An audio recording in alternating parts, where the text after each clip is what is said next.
Ladies and gentlemen, we gather today in reflection, not just on a man, but on a legend. A symbol. A towering figure who once defined the essence of professional wrestling. His name, known across generations, continents, and cultures, was Hulk Hogan.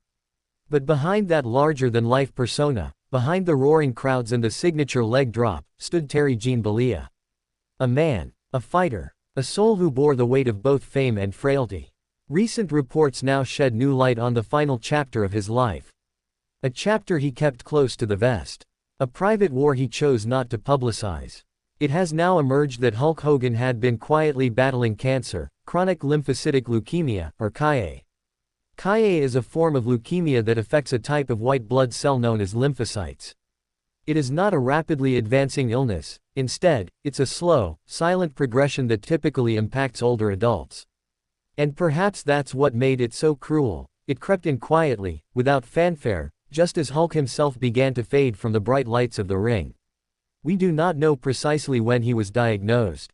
We do not know how long he had been carrying this burden. What we do know is that the revelation came only after his passing, only after the silence left by his absence became impossible to ignore. And even as the world speculated over his health in recent years, few would have imagined the extent to which his body had suffered.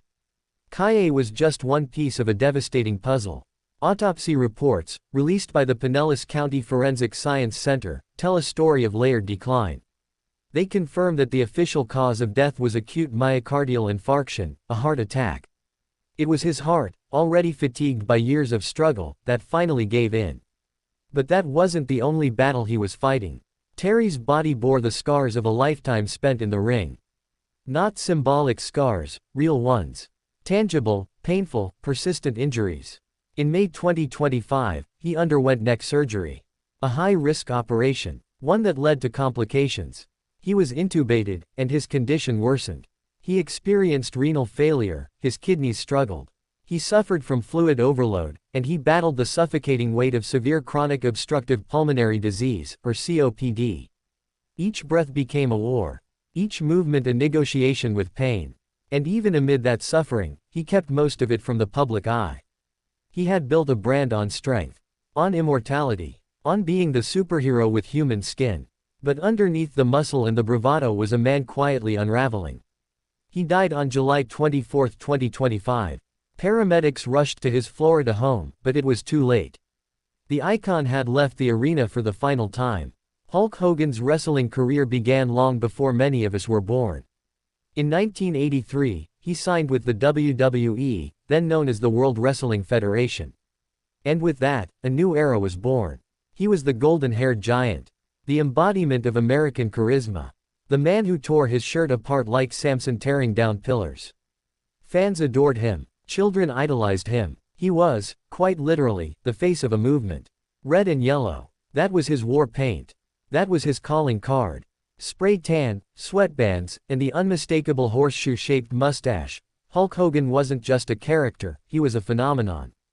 But for all the spectacle, the truth remained. Professional wrestling, despite its scripted outcomes, is not physically fake. A source close to him put it bluntly, the physicality was very real. Yes, the winners and losers were determined beforehand. Yes, the drama was crafted like theater. But the pain, the bruises, the broken bones, the surgeries, the concussions, none of that was scripted. Hogan's body took the hits. Over and over again. He was always in some sort of pain, said that same insider. He paid for his success. And pay he did. Wrestling, for all its glory, for all the championship belts and pyrotechnics, extracts a toll. The ring is a merciless battleground, and Hogan gave himself to it completely. Years of slamming into canvases. Years of landing flat on his back. Years of carrying opponents across his shoulders like furniture. Every performance, every roar of the crowd, came at a physical cost. Behind the scenes, he had surgeries that could rival a battlefield medic's report. Back operations, hip replacements, multiple spinal fusions, neck repairs. And through it all, he kept showing up. Kept flexing. Kept delivering those iconic promos that made fans believe in something bigger than themselves. But now we know, he was hurting. And he kept that hurt hidden. KIA, his quiet adversary, added another cruel twist. It attacked his immune system. It left him more vulnerable. It weakened a man whose strength had once been the stuff of legend. Yet he still wore the mask. Still gave us the smile. Still stood tall, even if only symbolically, in the minds of his fans. Some say that's what makes a true hero, the refusal to let others see you fall. And maybe Terry believed that too. But even heroes have limits. Even icons eventually succumb to time, and illness, and the frailty that lives inside all of us. He was, after all, human. A man who brought joy to millions.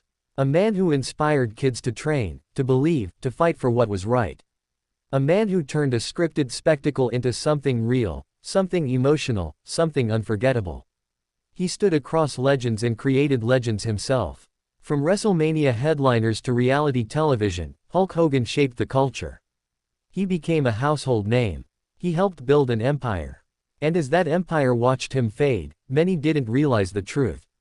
That behind the tan, the fame, the interviews and merchandise, was a body slowly collapsing. That behind the catchphrases, "Whatcha gonna do when Hulkamania runs wild on you," was a man gasping for breath. That behind every camera flash was a deteriorating spine, a failing heart, and a warrior bracing for one last fight. And now, as we look back, we do so with clearer eyes. We mourn not just the entertainer, but the cost of that entertainment. We grieve not just for what was lost, but for what we never knew was slipping away. He didn't cry for sympathy. He didn't demand attention. He simply lived, and fought, and faded, on his own terms. That, in itself, is a legacy. And so, let us remember Hulk Hogan not only for the energy he gave us in the ring, but for the courage he showed outside of it, for the silent war he waged with dignity, for the toll he paid so others could cheer. Rest in peace, Hulk Hogan. Terry, brother, you body slammed fate until the very end.